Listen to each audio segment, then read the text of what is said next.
President Trump's decision to hold White House meetings with Democrats on key agenda items has sent a clear message to the GOP that it needs to get moving or he'll make deals with the minority party. I think the failure on repeal and replace of Obamacare in the Senate certainly wasn't a presidential failure. It was a congressional failure, Representative Tom Cole, Republican Oklahoma told the Washington Examiner, reminding Republicans that there is more than one party to negotiate with around here, in case you can't come to an agreement, is a good thing, not a bad thing. President Trump invited Senate Minority Leader Chuck Schumer, DNY, and House Minority Leader Nancy Pelosi, Democrat California, to a private dinner in the White House residence Wednesday night. Hours earlier, Trump sent a signal on how far he might be willing to go to bring Democrats in on tax reform, the next big agenda item on the GOP's list. He met with a bipartisan group of lawmakers, mostly Democrats, to begin discussing tax reform and seemed to agree with a demand made by Schumer in August that new tax cuts won't benefit the wealthy. The rich will not be gaining at all with this plan, Trump said, flanked by Democrats and Republicans who met with him at the White House Wednesday afternoon. We are looking for the middle class and we are looking for jobs, jobs being the economy. So we're looking at middle class and we're looking at jobs, he said. I think the wealthy will be pretty much where they are. If they have to go higher, they'll go higher, Trump added. A top Democratic aide said Schumer and Pelosi planned to discuss with Trump their desire to pass DREAM Act legislation and funding to prop up Obamacare. They also planned to talk about 2018 government spending. Democrats are angling for a standalone DREAM Act bill that will legalize young adults who came to the United States illegally as children. They also want more money to shore up Obamacare, which is collapsing. Democrats are already testing the power of their leverage beyond tax reform, and have announced they won't agree to any significant repeal of Obamacare, or accept federal funding for a southern border wall, which was a top Trump campaign promise. Trump may have little choice but to deal with Democrats.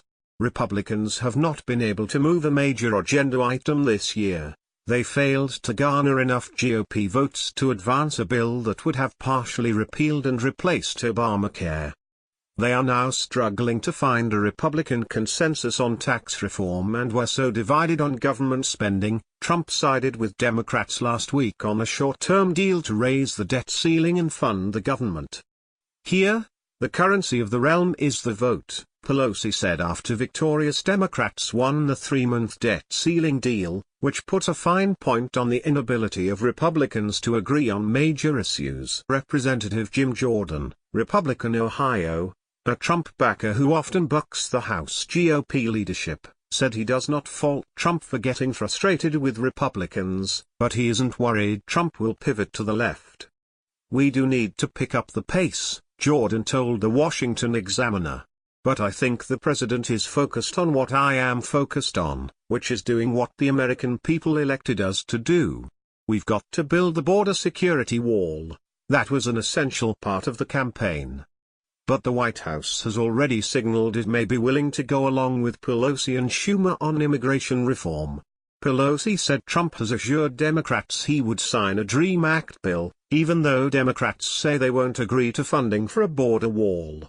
During a Christian Science Monitor breakfast this week, Trump's Legislative Affairs Director Mark Short told reporters passing DREAM Act legislation would not necessarily be tied to the border wall. Trump's negotiations with Democrats worry some GOP lawmakers, who fear he is trading away important campaign promises, including the border wall aimed at stopping illegal immigration.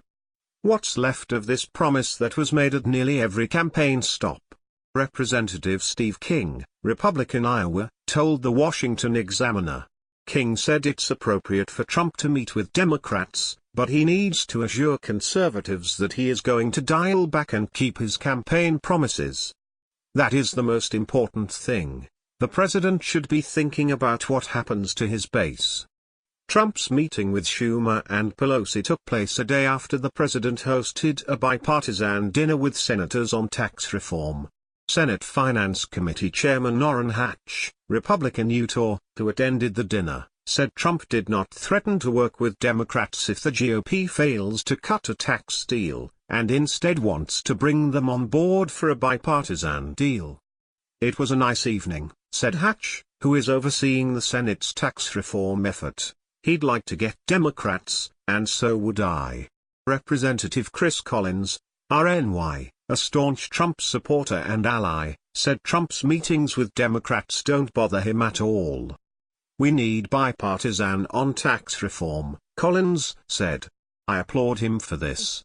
But Democrats have set parameters for tax reform that do not align with the GOP and threaten to skew it to the left." Schumer has declared repeatedly that Democrats will not back a plan that cuts taxes for the wealthiest, or increases the deficit. Democrats laid out their demands in a letter to the GOP in August. Trump's bipartisan dinner on Tuesday included the three lone Senate Democrats, up for re-election in Trump-won states in 2018, who did not sign the letter.